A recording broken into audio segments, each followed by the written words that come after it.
I take the opportunity to welcome you all for today's session. I would like to welcome our speaker for today, Mr. Venu Neelakandan. He is the Area Director of Chennai Toastmaster Club. He has over 15 plus years of experience and has trained over 500 college students through leadership programs. He has been the keynote speaker for various colleges, including Shashan. He has won the Leadership Excellence Award, Toastmaster Club USA Proficiency Award in Effective Coaching, and many more. It is a privilege to have you with us today, sir, and we welcome once again you for today's programs. Thank you.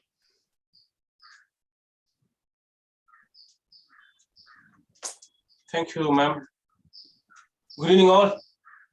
And madam, could you please give me the sharing right, please? Yeah, hope I can share, right?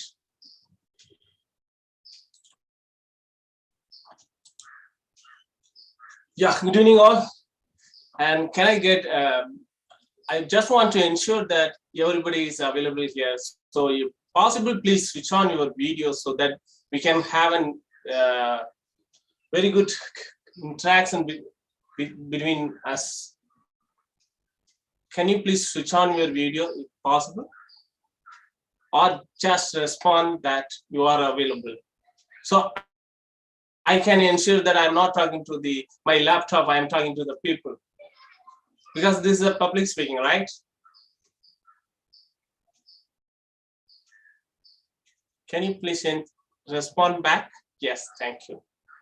Please give me a second.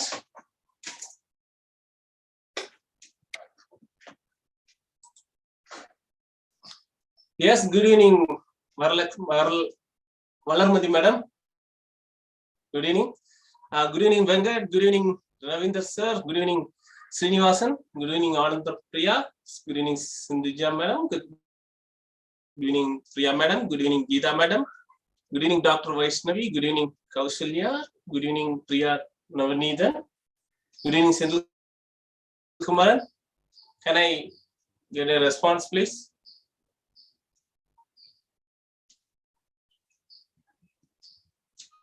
Good evening, sir.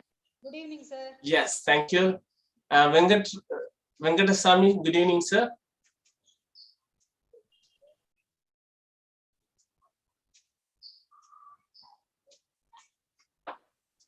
Yes. Sir, good evening, Srinivasan. Sir, good evening, sir. I'm Sindhil Kumaran, sir. Good evening, sir. Good evening. Good evening, sir. Srinivasan, good evening. I think you are a student, right?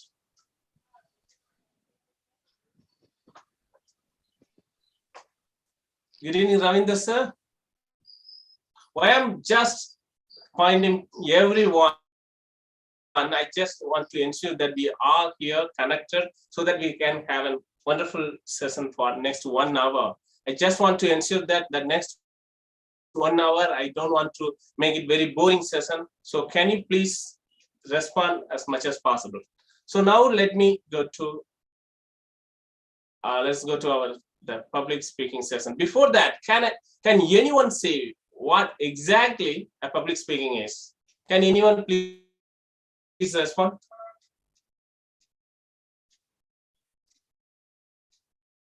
Sindhu Kumaran sir, can you please respond?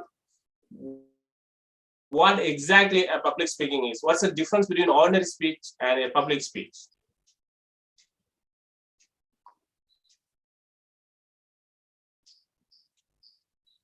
Or Sindhuja madam, can you please respond? What's the difference between ordinary speech and public speaking?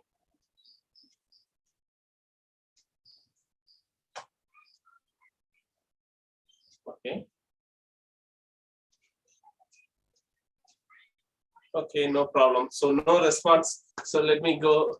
I think it's going to be a monotonous because one-side communication is not the proper way of public speaking. Yeah, public speaking is that I am delivering, you are listening. You have some roles also. So anyway, let me share my screen. So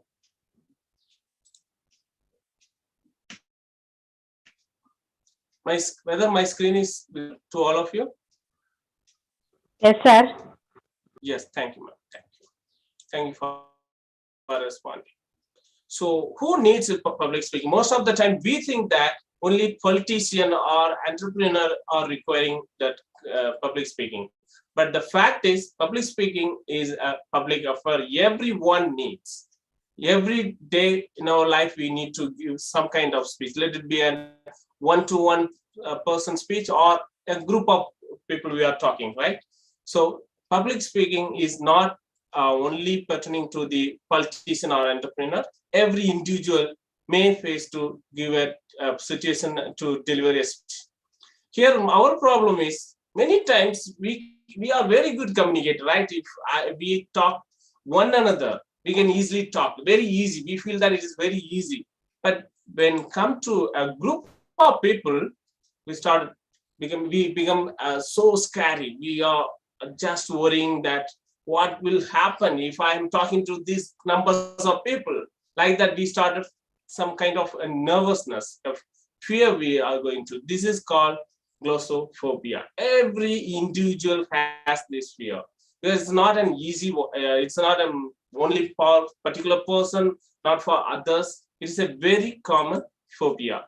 Because as per a research, even death took only second place. Public speaking, the fear of fear to speak in front of public took around 74%. So this is the most what we call the greatest fear a person can have, even greater than a fear of death. I'm not saying that is a research saying. So the reason is why it is. The simple reason is it's a OPO. What is OPO? Other people's opinion. Most of the time we think that what others will think when I am delivering a speech. If I am committing some mistake, what others will think about me. So because you are so self-absorbed, right? You think that people are analyzing you, but the fact is they don't have time to analyze you.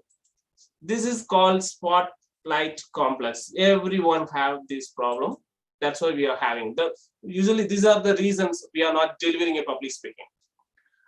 Saying or doing something to embarrass themselves, saying or doing something that will damage their career or reputation, of fear of forgetting what are going to say, fear of others will see them as lacking, fear of rejection, fear that no one will respond, fear that someone will question them and they won't be able to answer.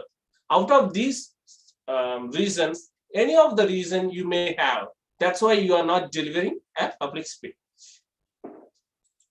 So these are the modern elements of public speaking. Who says what in which channel to whom with what effect? So the who is the communicator, says what, the message, in which channel, the medium, whether it's over phone or through email or in front of audience, to whom the receiver, let it be the audience, with what effect, exactly what impact you want to create.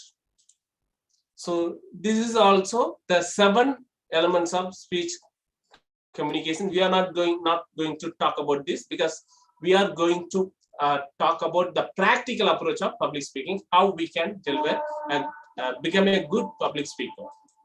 So this is the Aristotle period. It means some 3,000 years ago, Aristotle, this is called Aristotle rhetorical triangle. These are called ethos, pathos, logos. Yeah. Good public speech should have these elements. Ethos means credibility. Credibility means who says that. Suppose if I am not a physician, if I am giving some medical advice to somebody, you can't believe me because I don't have that power, that authority, that credibility. So who says that? So whenever you are saying something, you have to create the credibility. Who you are. Suppose you are a professor in physics, if you are giving a topic on other subject, so people will question you. On what basis you are saying that? You are not the professor of economics, you are the professor of physics. How you can talk about the economics which you are not aware of that? So credibility is very much important. And next, emotion. So more you agree or not, all the audience, let it be literate or illiterate, they are sentimental idiots because they are human beings. So they need something emotionally that we are going to talk about later stage. Next, logic. Whatever you are saying, there should be logic. So then only you can create that credibility. Then only you can influence your audience with the logic. If you are saying something illogically, your audience won't accept that. Who is this guy? He's talking some nonsense. Right? So you need to bring something logically. That's called logos. So these are the things as per the Aristotle views, a speech should have. But now we are going to, today what we are going to do is, we are going to talk about these things. The purpose of speech, audience awareness, a topic, script writing, delivery, and practice. These are the things we are going to talk today, because these are the very much, these are the elements are very much important for a public speaking. First of all, the purpose of a speech. So if you are delivering a speech, there should be a purpose, right? Why you are delivering that speech? So what purpose you are delivering a speech? For example, now I am conducting a session, so I am delivering a speech to you all. So I should have some purpose. Otherwise, I'm wasting my time. I'm not only wasting my time, I'm wasting your time also. So first we need to understand what purpose we are delivering the speech. There are two kinds of purpose. One is called general purpose, another one is called specific purpose. What is a general purpose? See, there are four kinds of general purpose as far as public speaking is concerned. The one is to inform, another one is to entertain, and another one is to persuade or to inspire. Your public speech will fall under any of these four categories. Let it be any speech. Whether you are delivering a speech to inform, or you are going to deliver a speech to entertain your audience, or you are going to deliver a speech to persuade your audience, or going to inspire your audience. See, now I am delivering a speech to inform. Sometimes I can also persuade you to become a good speaker. So these are the general purpose. Next, specific purpose. This is very much important. What is a specific purpose? See, for example, if I ask you what you are going to do today, tomorrow, you may say that I am going to travel. So I have no idea where you are going to travel, from where, which place to which place you are going to travel. You generally said that you are going to do travel. So I need some specific information, right? That specific information is called specific purpose. Suppose if you are saying that I am going to travel from Chennai to Bangalore, that's very specific. I'm very clear. Okay, you are going to Bangalore. If I want to meet you, I have to come to Bangalore. But if you are simply saying that I'm going to travel, suppose I want to meet you in person, I don't know where to come, right? So that's why we need, in our speech, we should have our purpose so specifically. This is my specific purpose. Before delivering your speech, you have to be very clear about your specific purpose so that you will not deviate from your subject or your message. For example, you are going to travel here. Where you are going, you have to be very careful. Otherwise, in midway, you will be struggling like which way I have to take. When you are delivering a speech, if you are not very clear about your specific purpose, you will struggle a lot in between. That to avoid that, you should be very careful about your route map. Just like that traveling, you have to be very careful about your speech travels also. If I am going to deliver the 10-minute speech, I need very clear map. Okay, these are the things I am going to deliver today. These are the message I am going to convey today. So why we need a specific purpose? For example, I said that you are going to travel from Chennai to Bangalore. This is the route map for Chennai to Bangalore. Suppose if I am going to travel here from Chennai, I will use this route. I will not deviate from this route. I will not, at any cost, I am not going to Pondicherry. I'm not going to Kadalur. I am not going to Salem because there's no need to go to Salem when I want to go to Bangalore from Chennai. So when I am very clear about my route map, I'm reaching my destination, right? The same manner, when you are delivering a speech, you have to be very careful about your specific purpose. Because most of the time, what the mistake we are doing, we are having a lot of ideas, we are having a lot of knowledge. We want to share all the knowledge to our audience. So what we do, we are just giving that messages to your audience, whether it's relevant to your message or not. Suppose you are asked to deliver a speech in a college or somewhere or in a public place with a specific topic, you need to stick on that specific topic. You need not deviate from your topic. You can take some stories or anecdotes or something which is supporting your subject. So if you are going here and there, you will not go to Bangalore, right? If you are going to Pondicherry, all of a sudden Tirupati, all of a sudden Hubli or somewhere else, you will not reach Bangalore. So when you are very clear about your route map, you are reaching Bangalore. The same manner, when you are very clear about your specific purpose of your speech, you will just reach the message properly. So this is the main purpose of specific purpose. After hearing your speech, your audience should do what you are expecting that your audience should do that. That's called specific purpose. Next, very important part is choose your topic. Many times we are not bothering about our audience. We are delivering a speech. We don't care whether the audience are liking the subject or they are interested in the particular subject or not.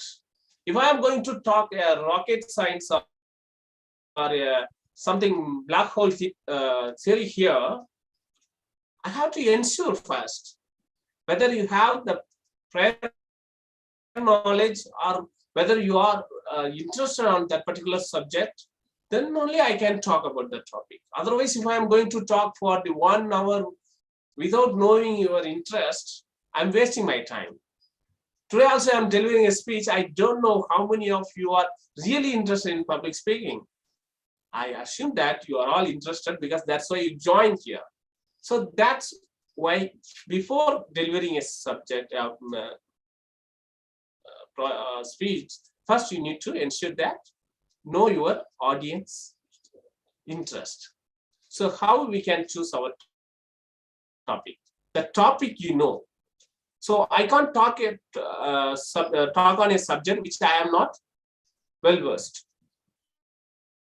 That's we saw that, right? Credibility, Aristotle credibility. The topic you know, the topic you love.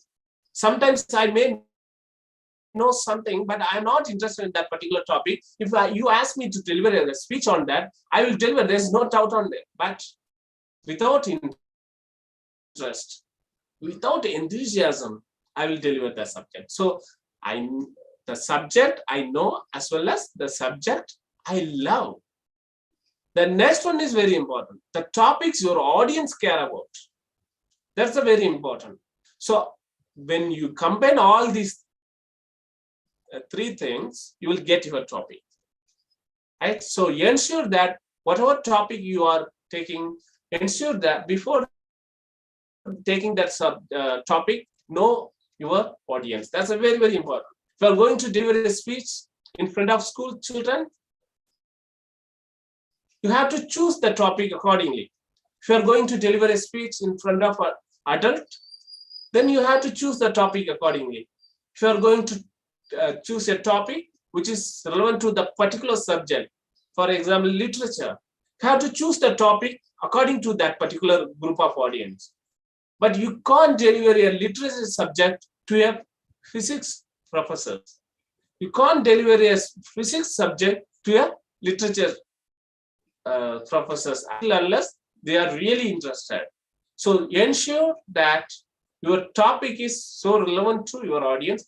For that, you have to know about your audience. Clear? Next, very much important is write your script. How to write your script. I think most of you think that I can easily write a script. What is there? I have to write a 500 word something, I can deliver a speech.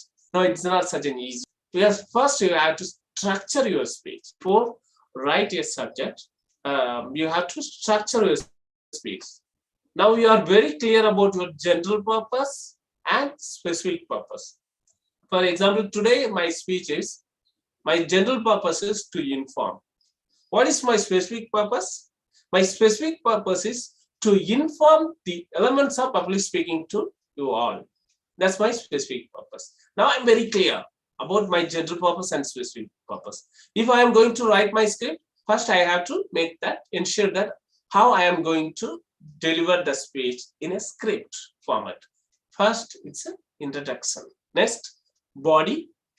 Third one is conclusion. These are the three main parts of a speech. What is introduction? Introduction is a topic you are going to speak on. First, you have to introduce. How we can introduce? That we are going to see through a quotation or something interesting fact or something surprising fact, something through which you can. The main purpose of introduction is to hook your audience. Try to connect with your audience. So that's a part of introduction. Next, body, you are going to support your materials. For example, you are very clear about your specific purpose. Now, to support your specific purpose message, you need some supporting materials to create the credibility, the logic also. You need that body part. Here, it's a 70%. The next conclusion part, you are going to emphasize or summarize your part or your speech. This is the structure of your speech. This is the basic structure. See, first opening, capture audience attention, leads into your speech topic, and body, let it be a powerful story or supporting information. Second point, also supporting material. Third point, also relevant quotes or public figure as supporting materials. And third, review or summary or call to action or memorable statement. For example, if I am delivering a speech, don't smoke, then I have to first, with a capturing opening, I have to open my speech. Next, I have to provide a lot of information about the ill effect of smoking. At the end, I have to ask every one of you, please quit smoking if you are already smoking. So that's called call to action. So that's my purpose, right? My general purpose is to persuade you, and my specific purpose is to persuade you all to quit smoking. When I am very clear, my entire speech structure will be relevant to my specific purpose. Clear? Next, it's a very much important. It's a delivery part. What is delivery? In a public speaking, there are three stages out there. The first one is called get into the subject. The first stage of the public speech is get into the subject. Next, get the subject into you. And third one is get the subject in the heart of your audience.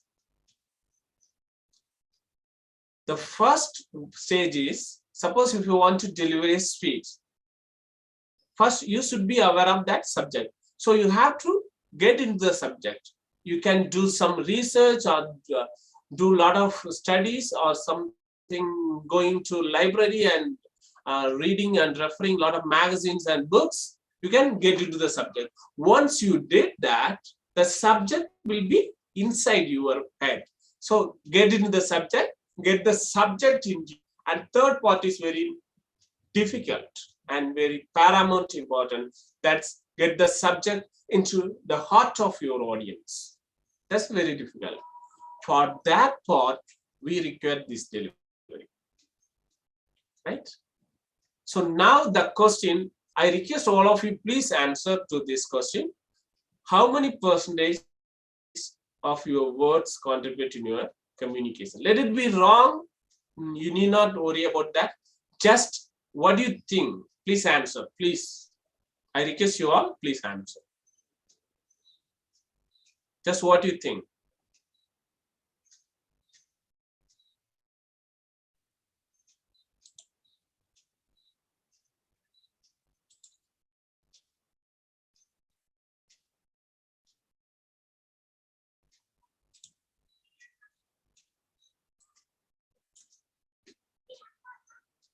Any of you please answer?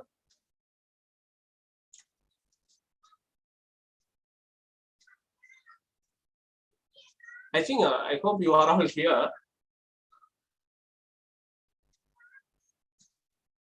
Any of you please?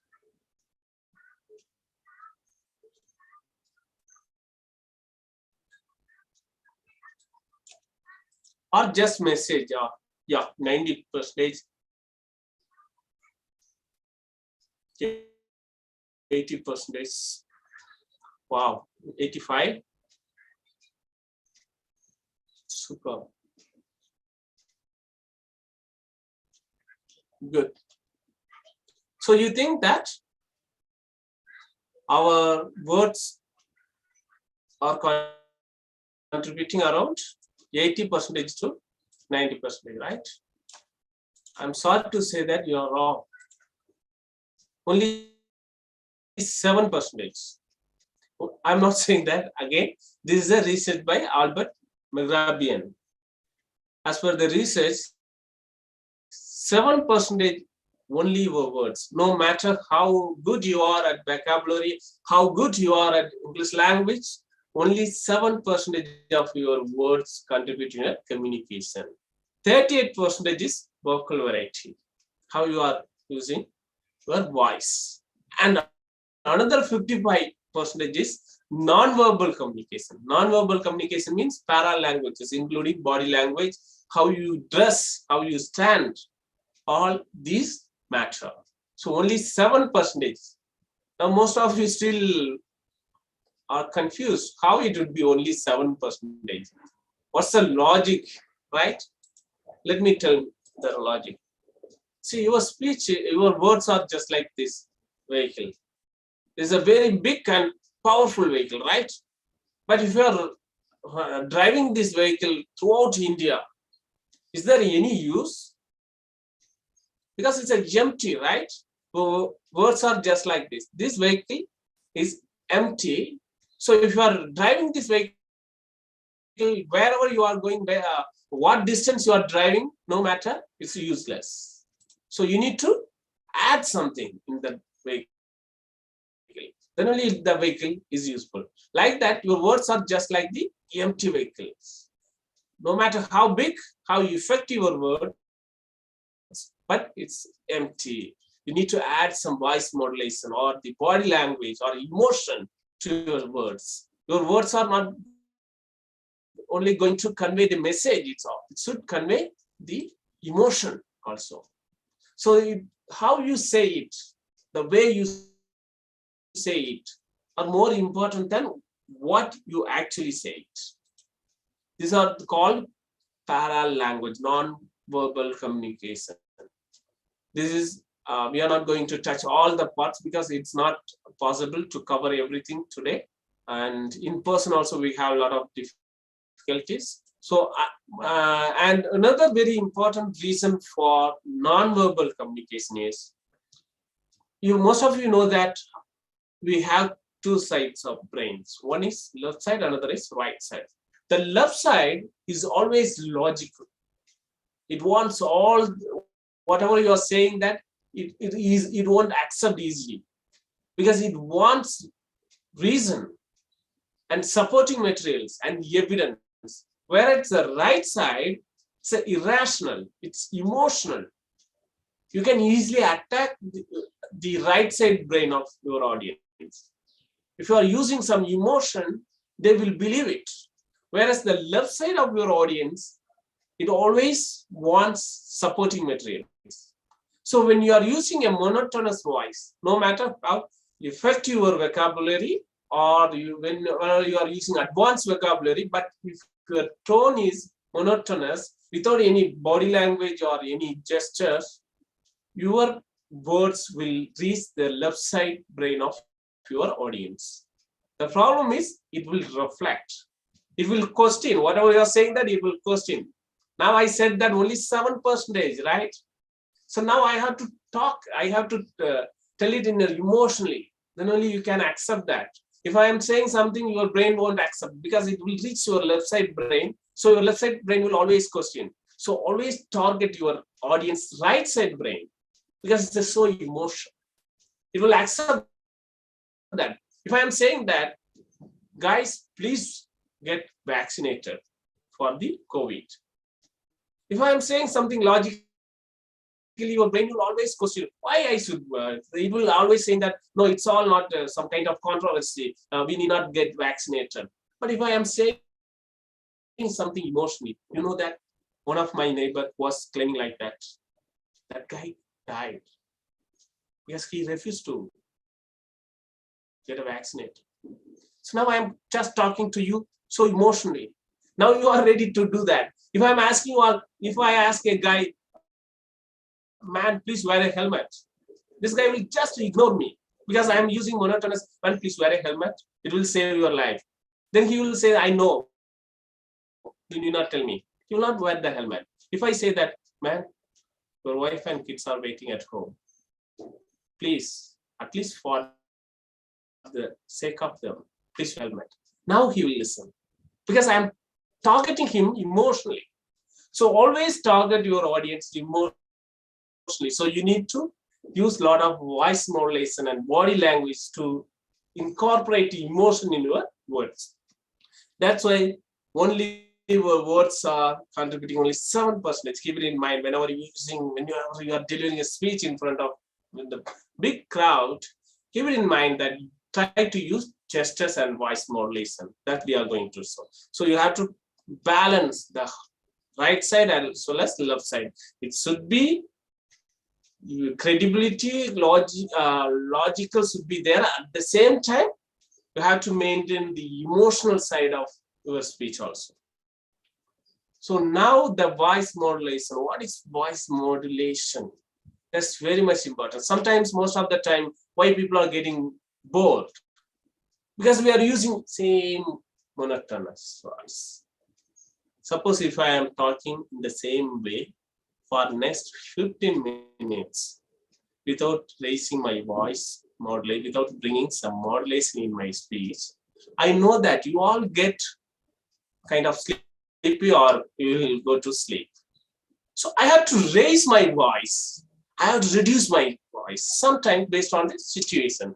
There are 5 or 6 elements of voice modulation. Here we are going to cover around 4.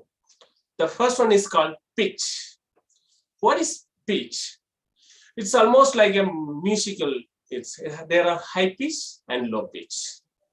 High pitch is whenever you are using some kind of motivation speech, you need to raise your pitch. There's a difference between pitch and a volume. We are not going so deep in that subject because we need another 1 hour particularly for that subject. So pitch is mostly ladies have high pitch. Gents have low pitch. Low pitch is just like a bass sound. I'm talking to all. Dear friends, I'm talking to all.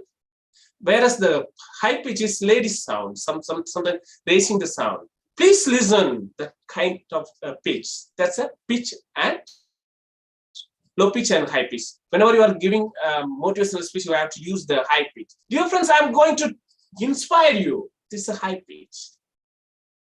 Whenever you are giving a command, you have to use the low pitch so that you will look like a boss. I'm the boss here. Just listen. See, this is the way, if I say, I am the boss here, just listen. So it will be so funny, right? So you have to use low pitch whenever you are giving a command. Whenever you are delivering motivation or inspiring speech, you have to raise your pitch. There are something called intonation that we are not using in our speeches regularly. There are 4 kinds of intonation: rising intonation, falling intonation, dipping intonation, peaking intonation. Most of the time we are using our sentence in a flat intonation. Without any intonation, it's a flat. That's why it looks like most of the time it is monotonous. For example, you are coming, right?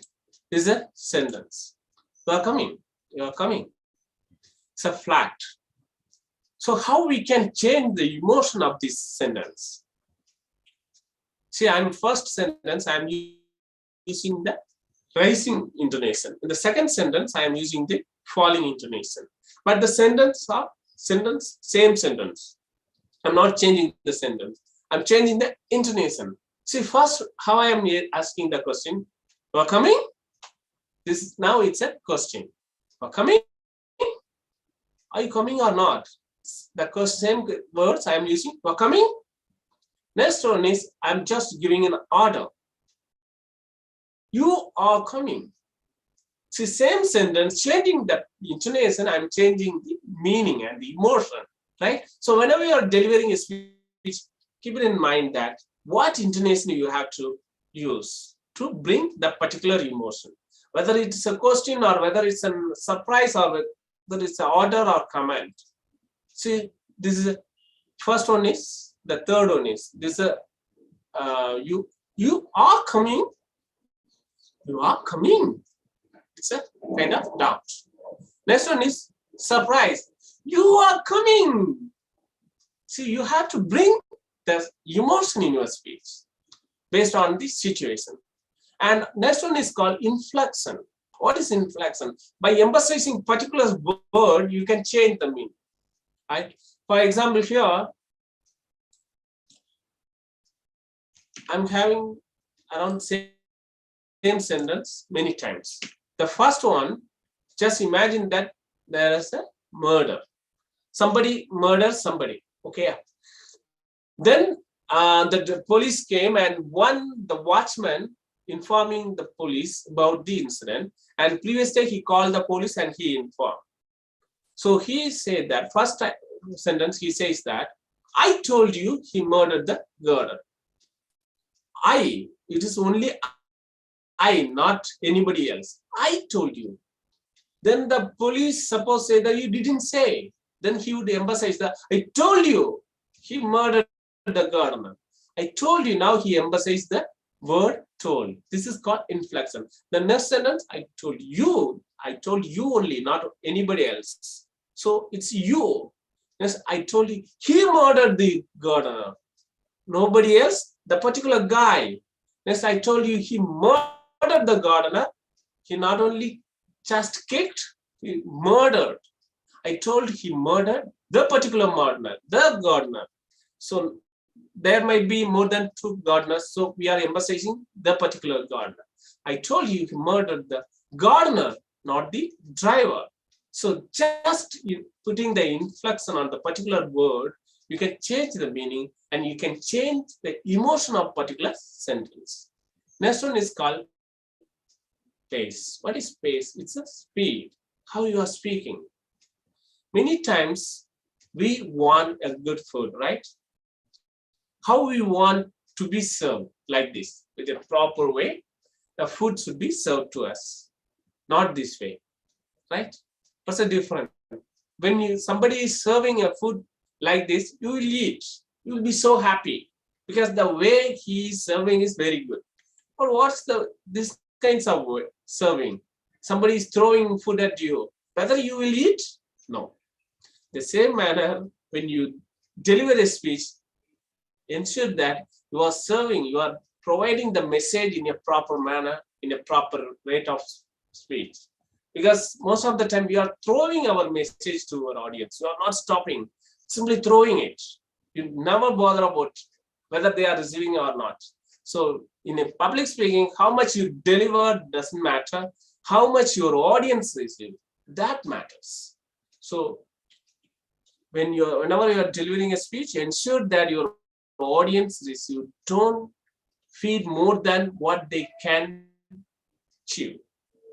So most of the time, before they digest the previous message, you are just delivering another message. So they can't get it. Don't expect that your audience will run behind you and get all the message you are delivering. So ensure that your audience are getting all the message you are delivering properly. For that, you have to maintain the speed of your speech, because this is the way you have to serve in a proper manner. But when you fail to serve proper manner, like if you are serving like this, your audience condition will be like this. For example, this is a sentence. See, this is the same sentence. We are going to the incident.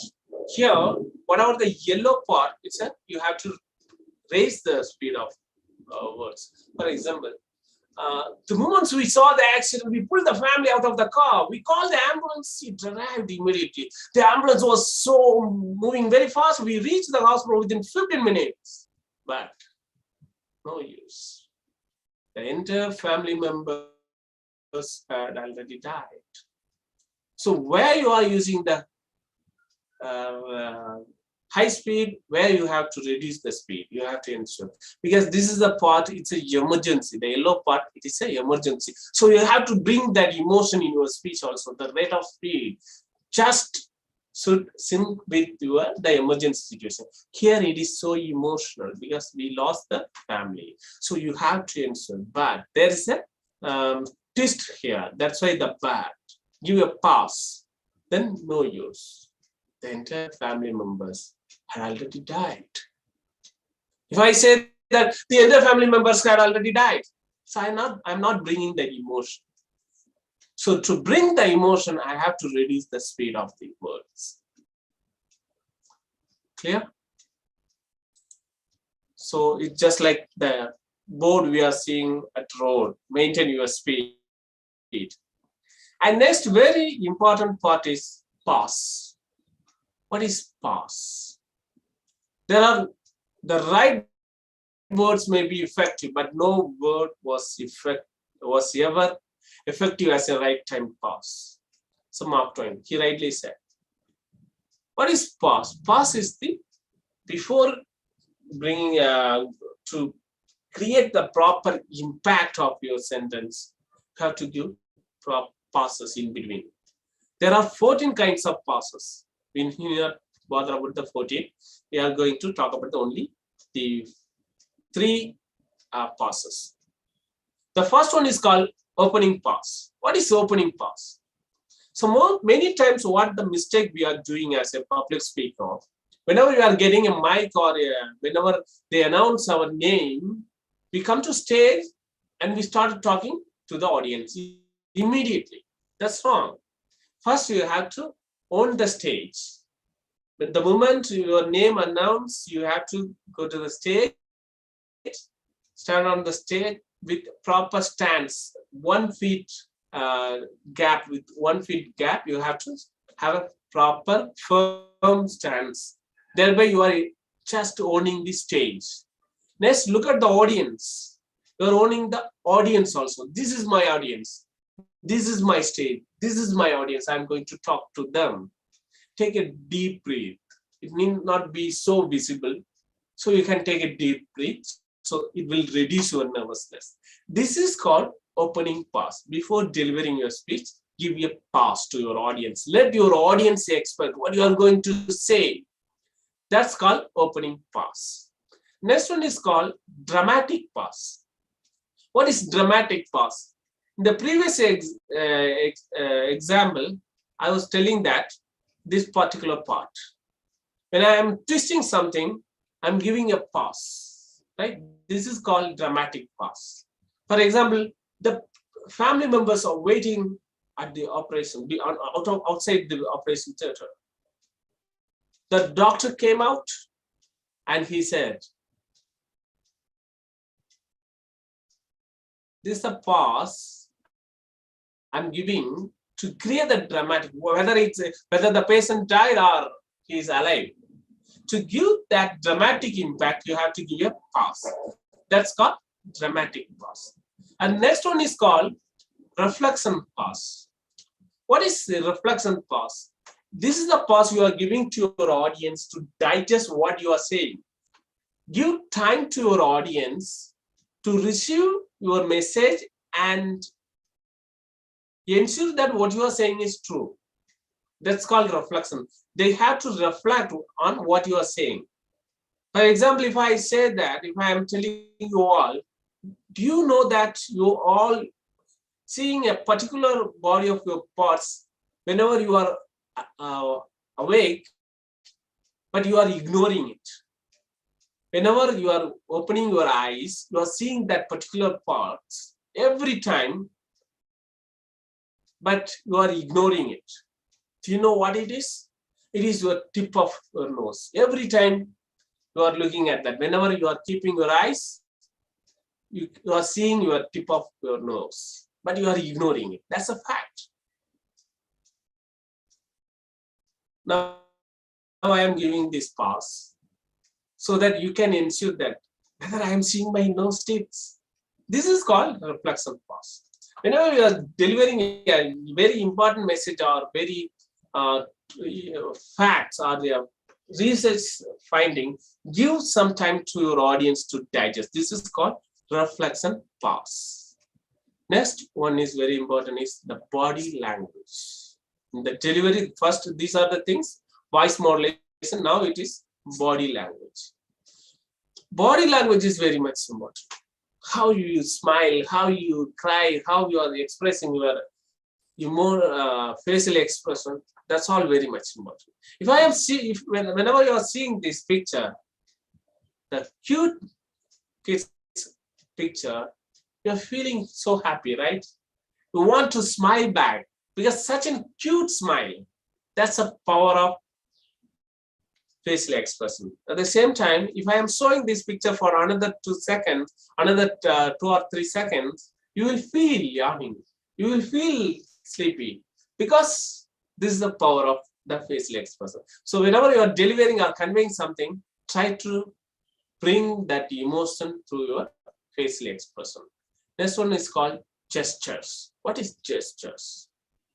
So gestures is your hand gestures. When you are delivering a speech, don't deliver a speech just folding your hands like this.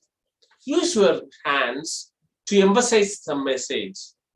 That's called gestures. There are kind of gestures, a lot of descriptive, emphatic, suggestive, prompting. Descriptive is you are just describing something. The ball is round. I'm using my gestures to say the same thing that what I'm saying, that underscore a verbal message. And next is suggestive, promptive. These are the gestures.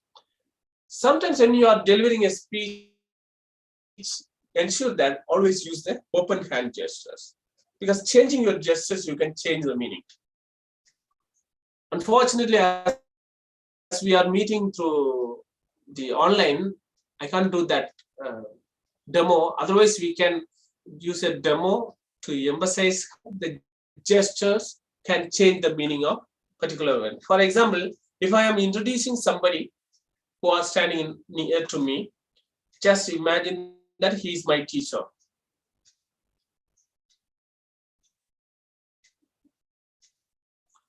If I am using the gestures like this, he is my teacher. Ladies and gentlemen, he is my teacher. So I am using this gesture, right? The second gesture, I'm saying the same sentence without changing the voice modulation, but I'm going to change the gestures. Ladies and gentlemen, he is my teacher. First time I used these gestures, next time I used this gesture. What's the difference? When I first used these gestures, the pointing gestures, it's almost like he's the culprit. It's a negative gesture. Whereas I'm using this gesture, it is a positive one. I'm proudly introducing my teacher to you all. So changing the gestures, you can change the meaning. Most of the time we are using the palm down gestures like this particular guy used. This palm down gestures, it just implies that you are dominating somebody. You are giving a command, just sit down. I am the boss here, just sit down. So whenever you are delivering a speech, don't use the palm down gestures. Use the open gestures like this. Don't say that, go there, dear friends, go there, or come here. Use these gestures, because this is the Hitler's gestures, palm down, ordering, commanding. As a speaker, you are not supposed to order your audience. Your audience, you have to maintain a rapport with your audience. That's why you need to use an open face up gestures, not face down gestures. And some gestures, through some gesture, you can emphasize something. For example, this is a chopping movement. I'm saying, my dear friend, this is very much important. And I'm saying that I'm just chopping my hand. I'm just emphasizing that this is very much important. So kind of gestures change the meaning. And comparing two incidents, you can use the gesture. And this one and this one. So most of the time, when I took a class to an professors, and one professor came to me and she asked me, "Sir, whatever you are saying is right. I'm a computer teacher, computer professor. How I can use the gestures? What's the use of the body language or the gestures when I am just taking the class for my students?" I like to say that, see, gestures will help you to emphasize your message properly. For example, if I am comparing two things, for example, here I am having the moon, here I am having the sun. If I am comparing two things, the moon is always cold, you can visit there, whereas the sun is so hot, you can go there. So now whenever I am using these hand gestures, I'm just emphasizing that whenever I'm saying this particular part, you can imagine that this is moon. When I am using this gesture, this is the sun. So these kinds of gestures will help you to emphasize and visualize your audience, make your audience visualize what you are saying. That here this guy is using here and there, here and there. So whenever using these kinds of gestures, you can emphasize. So next one is called the power body language. What is called power body language? What's the difference between ordinary guy and the leaders? This is called alpha male body language. The upper row, you can see that everyone is looking so confident. They are showing that this is my area. I am the boss here. These are the gestures. Whenever you are delivering a speech or standing in front of a group of people, you have to ensure that you are so confident. For that, you have to maintain the open hand gestures with the high power body language or alpha male body language. Whenever you are showing yourself very small nervousness, this is the second row. Here you can easily identify that these guys are not bosses. They are not so confident. They are just having some nervousness. So don't reveal yourself to your audience, your nervousness, through your body language. So project yourself as a confident speaker whenever you are standing in front of your audience with the high power body language. It's clear? So as I said earlier, another problems we are always using the closed gestures. We are hiding something. Just we are closing something, or we are talking to somebody within the elbow. Most of the time, particularly the ladies, they are using the hand gesture within the elbow. So in boxing, we are using these gestures to defend ourselves, right? But whenever you are delivering something, your gestures will be open, right? This is I'm delivering. As a public speaker, you are delivering, not defending yourself. To just ensure that whenever you are delivering a speech, your hands should go out of your elbow, not within the elbow, until unless there is a necessity just to have an open gesture. Because to create a credibility, you have to always show your hands to your audience. I'm not hiding anything. That's why in the court and all, they are asking, whatever I'm telling is true, because they are opening their hands. I'm not hiding something. Whenever you are using the face or something, this is a negative impact. Nervousness, it implies that you are nervous. And this is a winner's way, open gestures. As I said, this is an alpha male body language. I am the winner here. So when you are on stage, don't have the slouch shoulder or showing yourself so small. Ensure that you are delivering with the open gestures, because winners always showing these kinds of gestures, whereas losers are showing these gestures. See? So as a winner, you as a speaker, you are a winner, not a loser. Okay. And next, very much important is the eye contact. What is eye contact? Eye contact is the bridge between your audience and you. Because unfortunately, that's why I ask you all to open the video, because I'm losing that. I don't have the bridge now. I'm talking to my computer, I'm talking to my camera without knowing whether you are listening or not. I can't have that connection. Without having that connection, if I am delivering something, I'm talking without the enthusiasm, without the interest. So I need, as a speaker, as a public speaker, we all need that eye contact, because eye contact will help you to connect with your audience, because this is the window of the person's soul. Eye is the window of the person's soul. Through the eye, you can reach your audience easily. The third part, get the subject in your audience. That's why very much eye contact. And whenever you are having the personal contact, this is the right place to look at a person's face, not the eye, not this particular place. This is a social gazing. Whenever you are the good leader, a confident leader, this forehead part, in the triangle between the two eyes and the forehead, this is the place you have to look. This is a place only the intimacy. This is not allowed in public. This is social gazing. But the good, proper way of gazing at someone is at this particular place.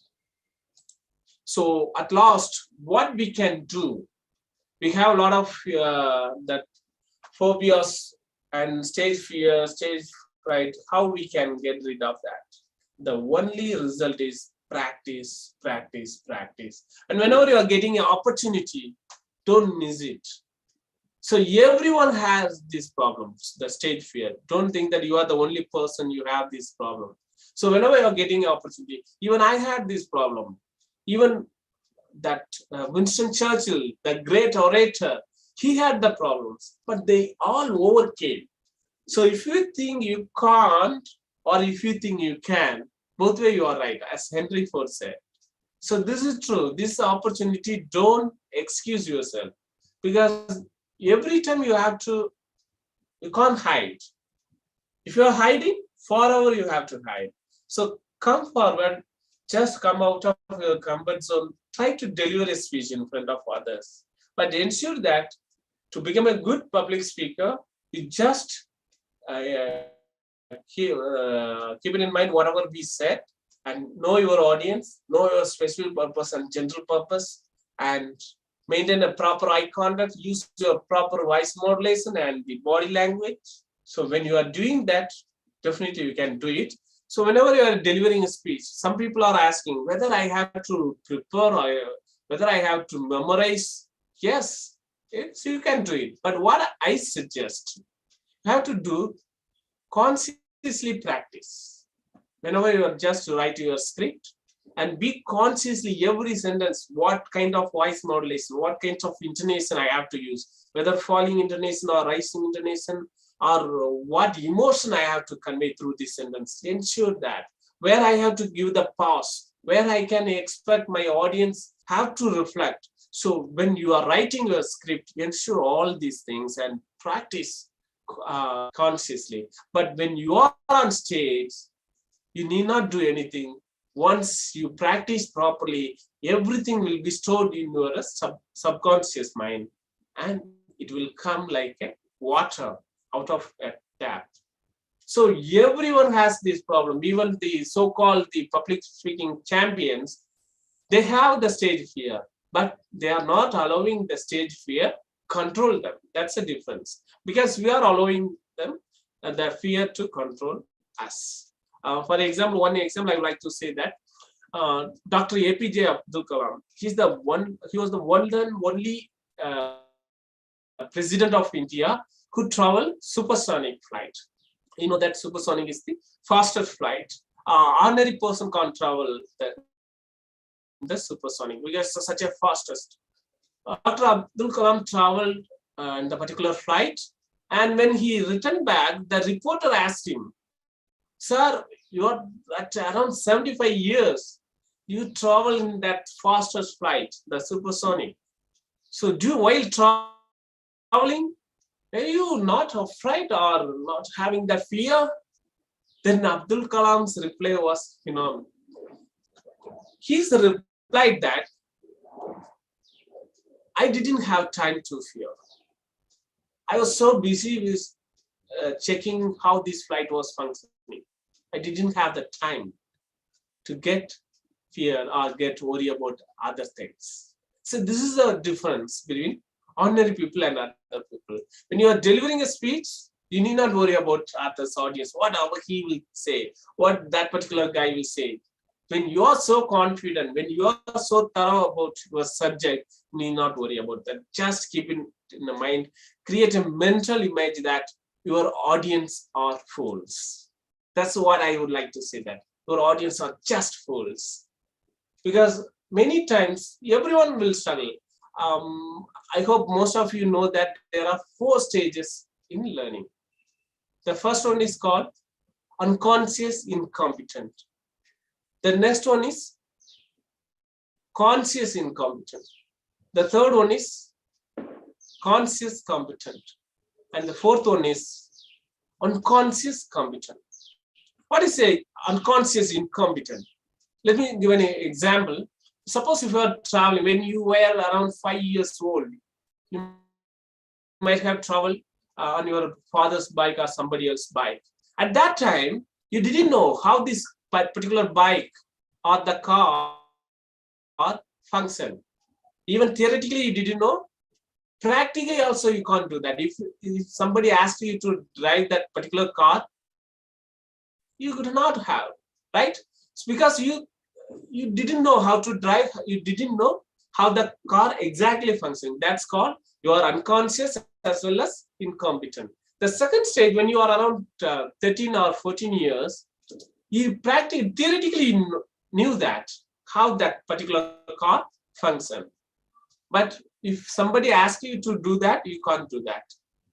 So you are consciously incompetent. You are so conscious how the car is functioning, but still you are incompetent. This is the second stage. The third stage, you're just learning. You're somewhat learner's life with the learning period. You just started learning. Now you can drive the car, but you need to be very conscious. Where's the clutch? Where's the brake? Because every time you need to carefully, you have to apply the gear, acceleration, where's the brake, when you are driving a car, suppose any dogs or somebody jump in front of you, before searching everything, you will hit the car. That's called the third stage, consciously competent. You're so consciously competent. You are competent, but still you're so conscious. Once you become an expert, you become unconsciously competent. Suppose you are driving the car now, you're so expert.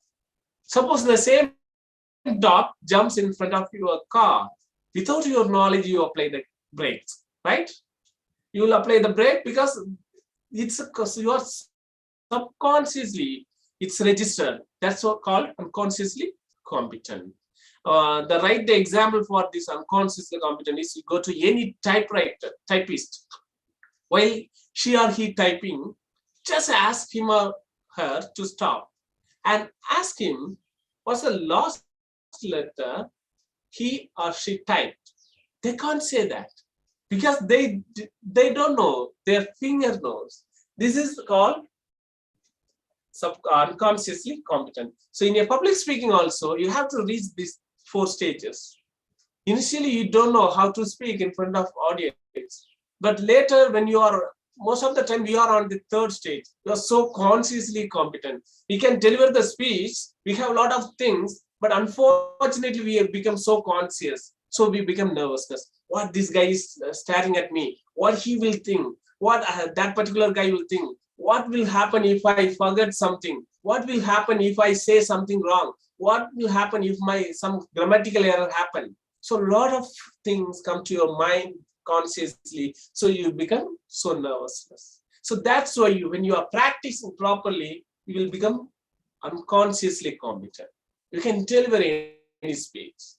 So utilize an opportunity whenever you are getting a chance. So wherever you have possibility, go and try to deliver a speech. So if you feel that you can't, definitely you can't do that. At least when you feel I can tell you at any point of time you have to do that. There are a lot of platforms like Toastmaster. I am part of Toastmaster. There you can join, or somewhere else, any place you are getting opportunity. Try to deliver a speech. Definitely you can do that. So with that, I hope we come to an end of this session. So your audience are waiting. I hope you can also do that. Your speech, this is the way we are doing. Speak in such a way that others love to listen to you. Listen in such a way that others love to speak to you. This is the way communication works. If you have any doubt, please ask me.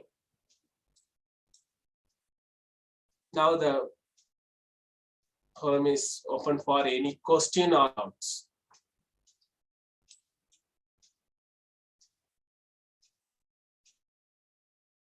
I hope nobody has any question or doubt. Even you can ask question through chat.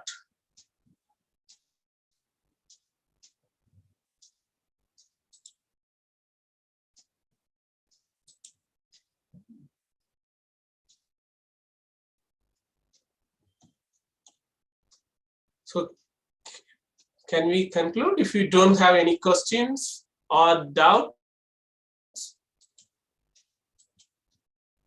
you can chat also. You can just raise your questions through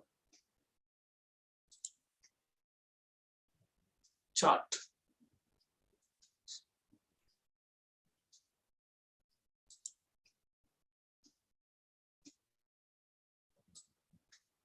I think everything is okay.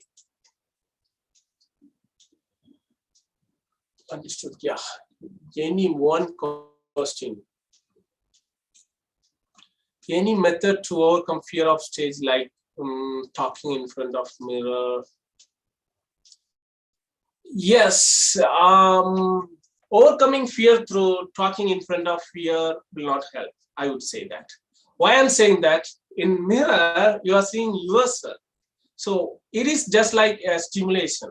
When you are driving, some kind of stimulation, you are doing some driving school and all. That's all teaching you how to deliver a speech, but you can't get rid of the fear. Because when you are going to face the real audience in front of you, first you have to get practice being in front of your audience. Sometimes first time, definitely you will get the fear and you will sometimes struggle. Even you will stop your speech in between and you have to come back. Don't think that it will spoil your motivation or confidence. Because many times I went to many platform, there I failed utterly. The problem is you should not take it as a failure. As we are saying, that failure is a stepping stone. So instead of focusing on the how the people reacted, I have to ensure that I have to rectify where I have to correct, what mistake I did. That's why I'm saying that practice, practice, practice. When I'm so confident about my subject, I will have the superiority complex. That's the problem. When I'm having the superiority complex, why most of the professors can talk in front of the students, even though they have the stage fear? Because they feel that I am the teacher. These are the students, they are going to learn from me. So I am superior here. So that kind of confidence make you get rid of the stage fear, not talking in front of a mirror. Talking in front of a mirror will help to articulate properly, or just imagine in yourself that you are in front of a huge audience. That will help after delivering a couple of speeches in front of audience. Once the first time itself you are just practicing in front of mirror, definitely it will help, but I'm not giving any assurance that it will help you to get rid of the stage fear. Because when you face the audience, real audience, definitely it's a real audience. Just like watching tiger in TV and tiger in real tiger in front of you, that's the difference, right? So watching, when you are standing in front of a mirror, you are visualizing that, yeah, huge audience are there in front of me. But when you face the real audience, the situation is totally different, because they will be staring at you. So my suggestion is just talk to a small group of people. So just get into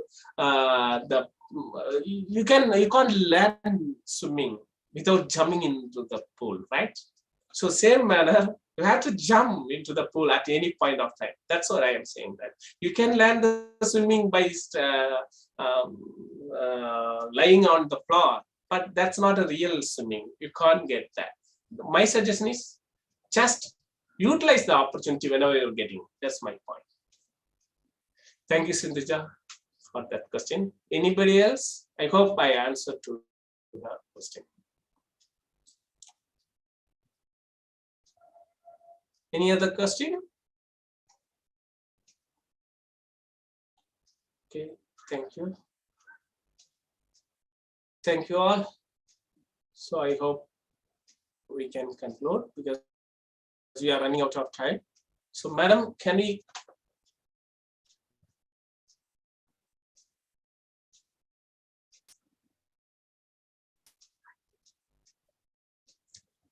Priya madam, I think Priya madam is the in charge.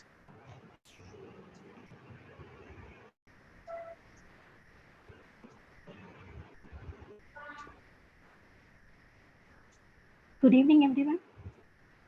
It's an honor to propose the vote of thanks for today's session. I would first and foremost like to thank the Almighty for making today's session a success. I extend my gratitude to our speaker, Mr. Venu Neelakantan, for taking the time to be a part of the Professional Development Program series on Communicative English and for enlightening us with his knowledge and input. I thank all the participants who have taken the time out to attend today's session. A big thank you to our Secretary, Sri S. Abhaya Sri Srimalji, and our Associate Secretary, Sri R. Ashakumar Mehta, for their constant guidance and support. My special thanks to our Principal, Dr. S. Padmavati, and Vice Principal, Dr. Rukmani, for giving us the encouragement we always need. Last but not the least, I would like to thank Dr. S. T. Deepa, our internal training team, and technical team for all the support and coordination. Once again, I thank you all. Thank you, sir.